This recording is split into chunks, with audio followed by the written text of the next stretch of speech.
ले लो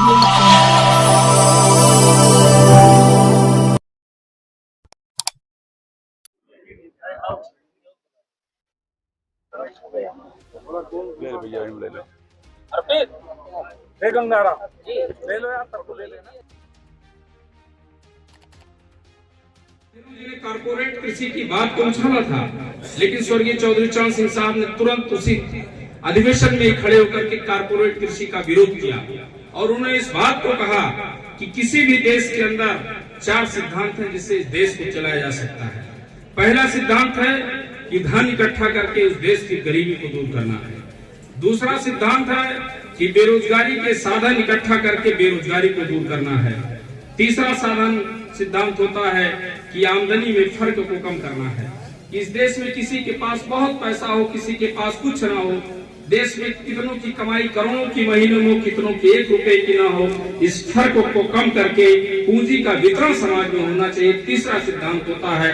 और 14 सिद्धांत उन्होंने कहा था कि हर व्यक्ति के जो इस देश की सीमा के अंदर निवास करता हो, उस हर व्यक्ति की सुरक्षा की गारंटी लेकर लोकतंत्र मजबूत होना चाहिए। 4 ऐसे सिद्धांत हैं जिसमें सरकारें चलती हैं। इसके पीछे सिर्फ यही कारण है कि सरकारें कृषि विकास की तरफ न दे करके औद्योगिक अर्थ विकास की तरफ ज्यादा ध्यान आकर्षित करती हैं। जब 1951 में इस देश का प्रथम संवैधानिक सरकार का गठन होता है, 1951 में जब बजट पेश होता था, के पहले प्रथम चरण कृषि विकास का होता है। साथियों, देश की आजादी के बाद जब इस देश को अंग्रेज साहब ने हमेशा इस बात को कहा था कि इस देश की जो अर्थव्यवस्था है उसके 2 रास्ते हैं, एक औद्योगिक विकास और दूसरा कृषि विकास। लेकिन देश के लिए भी आप सब लोगों के ताकत के बल पर पूरे भारत को एक नया संदेश अम्बेडकर नगर देने का काम करेगा, ऐसा मुझे पूरा विश्वास है।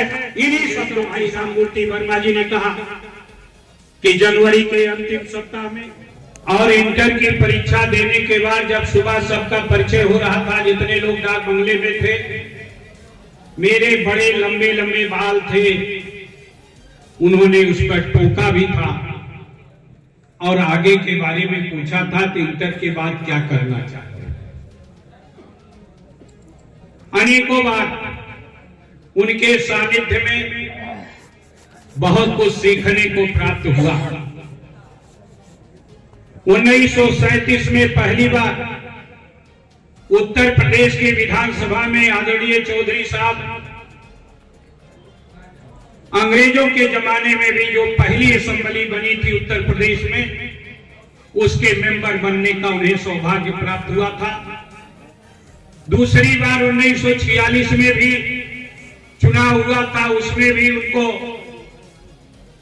विधानसभा में जाने का अवसर प्राप्त हुआ और तब से लेकर लगातार 1974 तक बिना किसी एक बार रुके हुए उत्तर प्रदेश की विधानसभा के सदस्य रहे, 2 बार मुख्यमंत्री रहे, नेता विरोधी दल रहे, भारत के गृह मंत्री रहे, भारत के वित्त मंत्री रहे, उप प्रधानमंत्री रहे और फिर प्रधानमंत्री रहे।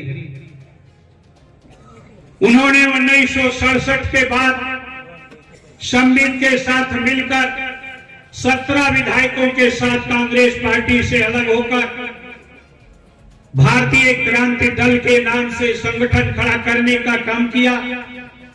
1974 में डॉक्टर फरीदी, डॉक्टर लोहिया के साथ मिलकर त्रिगुट बनाने का काम किया था और बाद में वो तीनों पार्टियां इकट्ठा होकर भारतीय लोक दल की स्थापना करने का काम किया था। 1977 में जनता पार्टी बनी, उसका सबका सिंबल लोक दल के नाम से था। के पहले प्रथम चरण कृषि विकास का होता है। साथियों, देश की आजादी के बाद जब इस देश को अंग्रेज साहब ने हमेशा इस बात को कहा था कि इस देश की जो अर्थव्यवस्था है उसके 2 रास्ते हैं, एक औद्योगिक विकास और दूसरा कृषि विकास। लेकिन देश के लिए साहब ने हमेशा इस बात को कहा था कि इस देश की जो अर्थव्यवस्था है उसके 2 रास्ते हैं, एक औद्योगिक विकास और दूसरा कृषि विकास। लेकिन देश के लिए प्रथम चरण में औद्योगिक उसमें भी आप सब लोगों के ताकत के बल पर पूरे भारत को एक नया संदेश अंबेडकर नगर देने का काम करेगा, ऐसा मुझे पूरा विश्वास है। इन्हीं शब्दों भाई राममूर्ति वर्मा जी ने कहा कि जनवरी के अंतिम सप्ताह में और इंटर की परीक्षा देने के बाद जब सुबह सबका परिचय हो रहा था, जितने लोग डाक बंगले में थे, मेरे बड़े लंबे लंबे बाल थे, उन्होंने उस पर टोका भी था और आगे के बारे में पूछा था कि इंटर के बाद क्या करना चाहते हैं। अनेकों बार उनके सानिध्य में बहुत कुछ सीखने को प्राप्त हुआ। 1937 में पहली बार उत्तर प्रदेश की विधानसभा में आदरणीय चौधरी साहब अंग्रेजों के जमाने में भी जो पहली असेंबली बनी थी उत्तर प्रदेश में, उसके मेंबर बनने का उन्हें सौभाग्य प्राप्त हुआ था। दूसरी बार 1946 में भी चुनाव हुआ था, उसमें भी उनको विधानसभा में जाने का अवसर प्राप्त हुआ और तब से लेकर लगातार 1974 तक बिना किसी एक बार रुके हुए उत्तर प्रदेश की विधानसभा के वो सदस्य रहे, 2 बार मुख्यमंत्री रहे, नेता विरोधी दल रहे, भारत के गृह मंत्री रहे, भारत के वित्त मंत्री रहे, उप प्रधानमंत्री रहे और फिर प्रधानमंत्री रहे। उन्होंने 1967 के बाद संविद के साथ मिलकर 17 विधायकों के साथ कांग्रेस पार्टी से अलग होकर भारतीय क्रांति दल के नाम से संगठन खड़ा करने का काम किया। 1974 में डॉक्टर फरीदी, डॉक्टर लोहिया के साथ मिलकर तिरगुट बनाने का काम किया था और बाद में वो तीनों पार्टियां इकट्ठा होकर भारतीय लोक दल की स्थापना करने का काम किया था। 1977 में जनता पार्टी बनी, उसका सबका सिंबल लोक दल के नाम से था।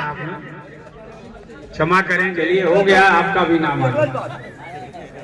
परवंजन हमारे अध्यक्ष जिले के जायसवाल जी, इस कार्यक्रम में उपस्थित शर्मा जी, कटहरी विधानसभा अध्यक्ष श्री अनिल निषाद जी, अनुसूचित जाति प्रकोष्ठ के जिला प्रभारी जी, विधानसभा अध्यक्ष आलापुर श्री रविंद्र यादव जी, समाजवादी पार्टी के समाजवादी पार्टी जिंदाबाद, समाजवादी पार्टी अंबेडकर नगर, लालजी वर्मा समाजवादी पार्टी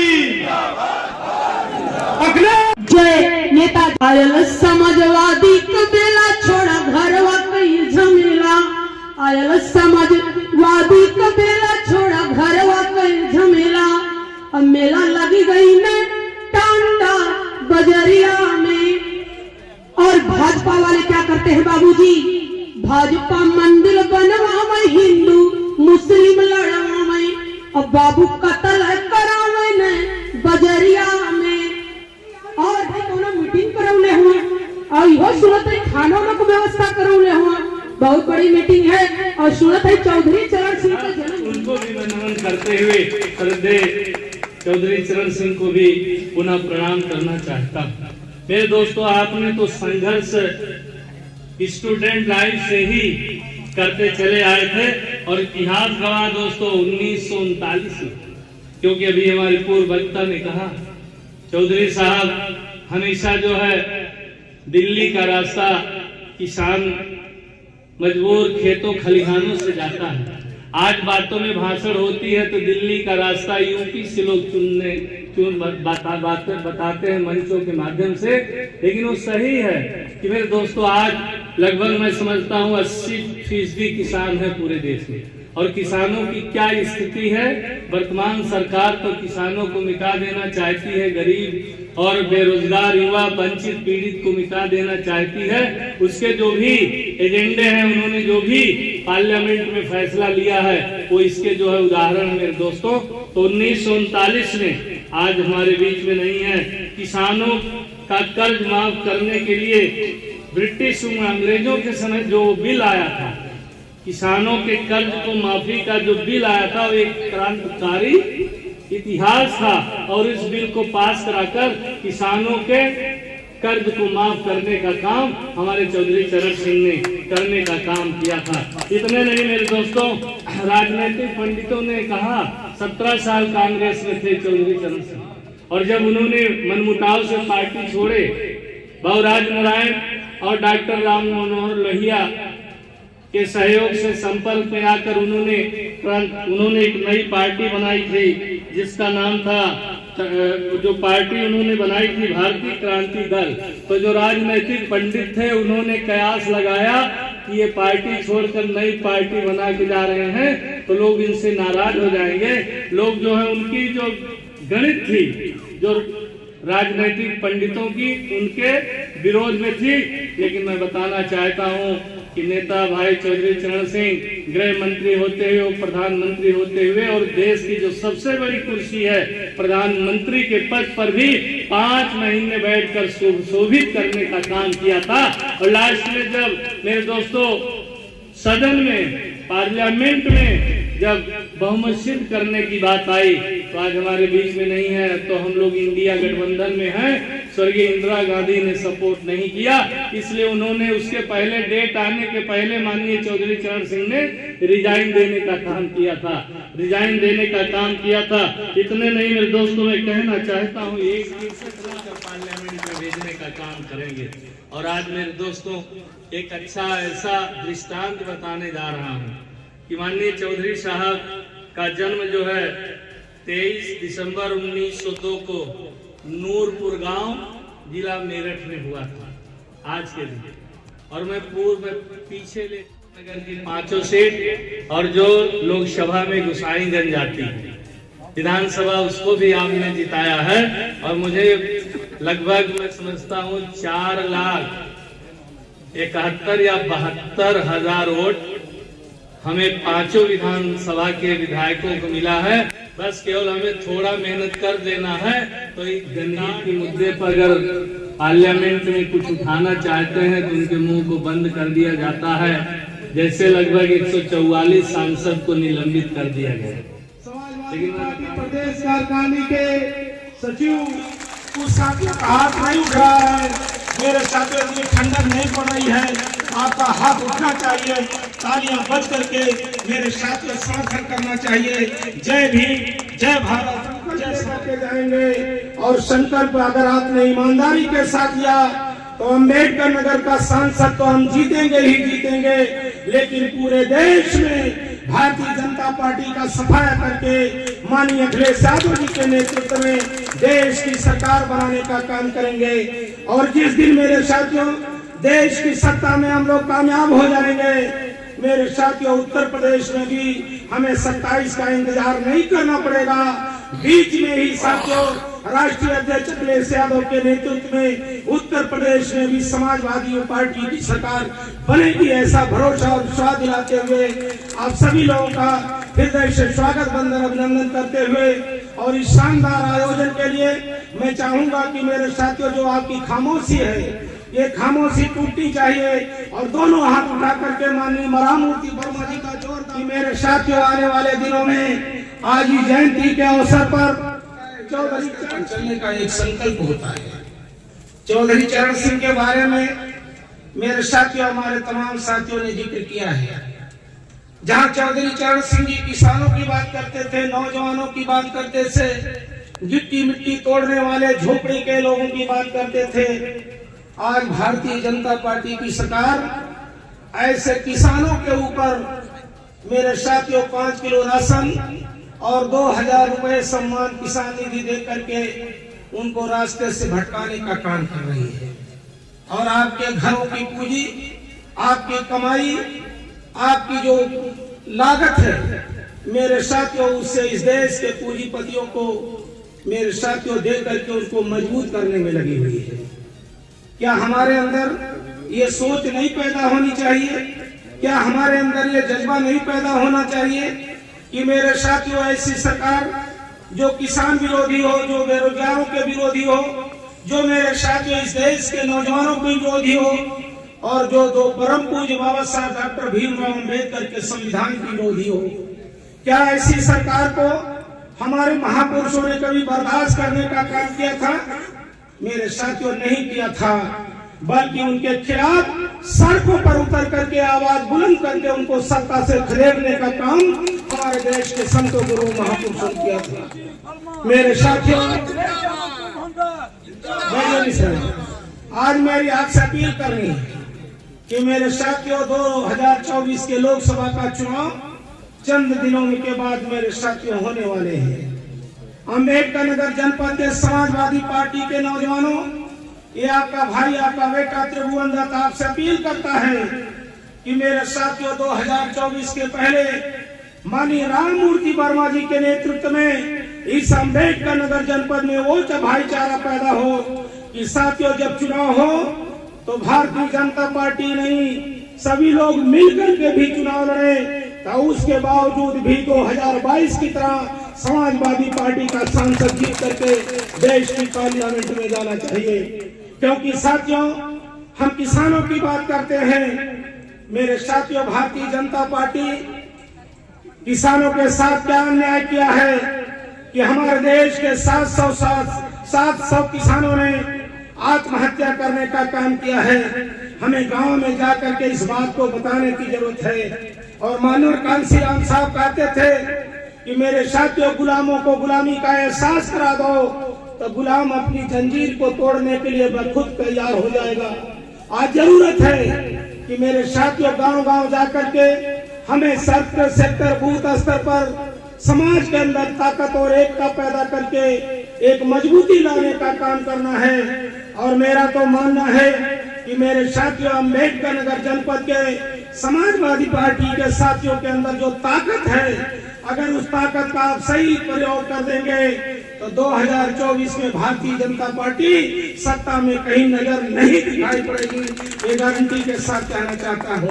इसी जिंदाबाद, समाजवादी पार्टी के बल पर आने वाले 2024 में भारतीय जनता पार्टी को सत्ता से बेदखल करने का काम आप लोग करेंगे। निश्चित तौर से मेरे साथियों 24 में भारतीय जनता पार्टी को भी कुचलने का काम आप सभी लोगों को करने का काम करना है। लेकिन मैं देख रहा हूं साथियों, जब से कार्यक्रम चल रहा है हमारे तमाम साथी अच्छी बातें बताने का काम कर रहे हैं, लेकिन जैसे आप लोग जयंती नहीं पुण्यतिथि मनाने के लिए बैठे हैं। मेरे साथियों, हमारे अंदर आज इस जयंती के अवसर पर हमारे तमाम साथियों ने अपने विचारों को रखने का काम किया है कि चौधरी चरण सिंह जी अपने जीवन में भारत के किसानों के लिए, जो भारत देश कृषि प्रधान देश था, इस देश के किसानों के हित के लिए, किसानों, नौजवानों, बेरोजगारों और अकलियतों की खुशहाली के लिए अपना पूरा जीवन समर्पित किया है। निश्चित तौर से आज उन्हें केवल याद करने की ही जरूरत नहीं है, अपना पूरा जीवन समर्पित किया। ऐसे महामानव की जयंती मना करके जो आप सभी लोगों ने एक महान कार्य किया है, उसके लिए आप सभी लोगों का मैं हृदय से वर्मा जी कार्यक्रम के मुख्य अतिथि, बहुत दिनों तक चौधरी चरण सिंह के कारवां में काम कर चुके सम्मानित श्री समाजवादी